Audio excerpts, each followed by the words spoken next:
All right, hello and welcome, folks. My name is Mr. Macmillan. Find my mouse cursor. There it is. All right, we are here for AP Computer Science Principles.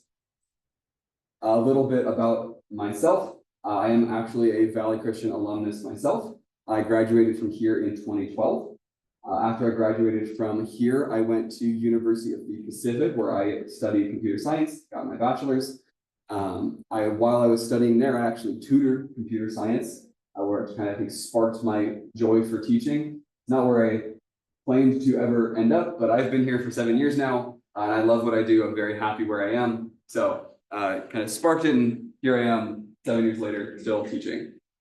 This is my 4th year teaching AP Computer Science Principles. There was kind of a weird gap year where another teacher took over, and then she had to leave halfway through the year, so I took the class back over, the whole thing. So I've taught this class multiple times. You're in capable hands, or your students are in capable hands. We know what we're doing here.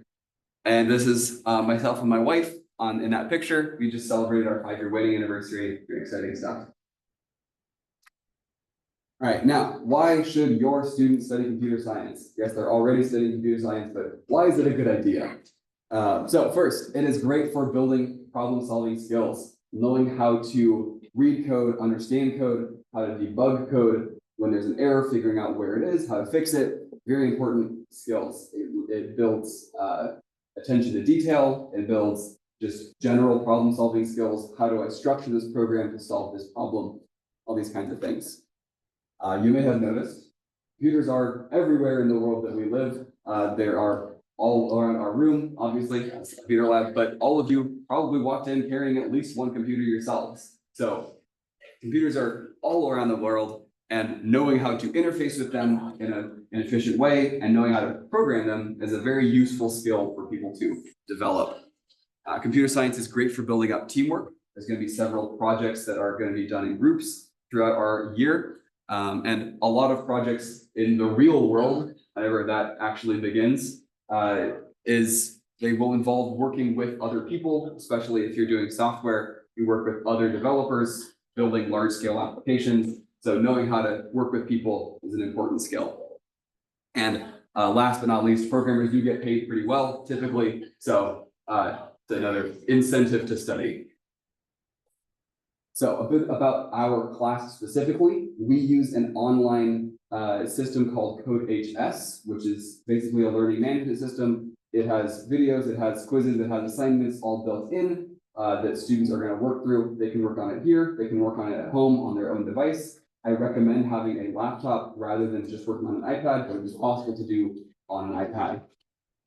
This class as a whole is designed to teach students about computer science generally. It's not only a programming class, it's more about the field of computer science. So we do cover some programming in JavaScript, but we also cover things like how is data stored on the computer? How does the computer remember what a word is, what a picture is? How does it understand that information and then convey that back to us? How does the internet work? How do computers talk to each other? What are the mechanics and the software and stuff behind how all that works? Just general impacts of computing on our world. So more than just programming, but a lot of computer science.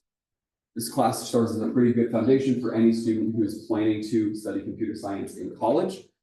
Even if they're not planning to study computer science specifically, many STEM majors do require at least some level of programming skill, at least one class to be taken. It's a great place to start to get that skill built.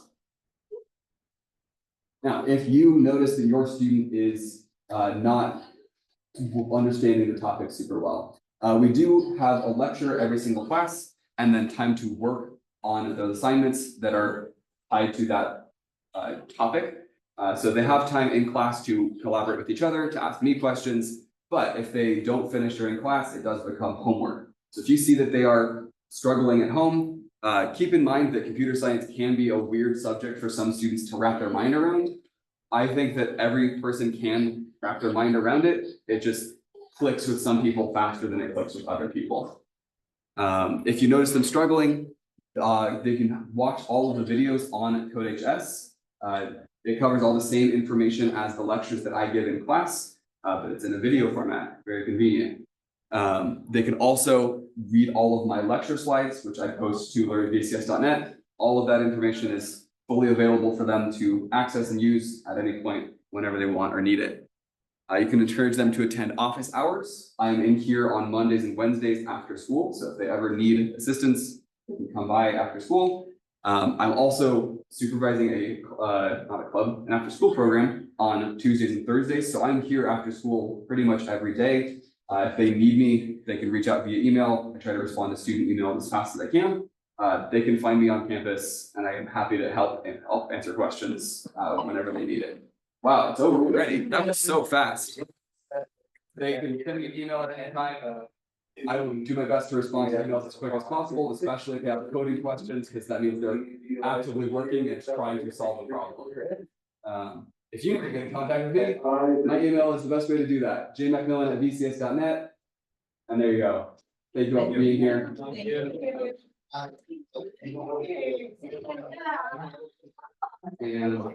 And stop our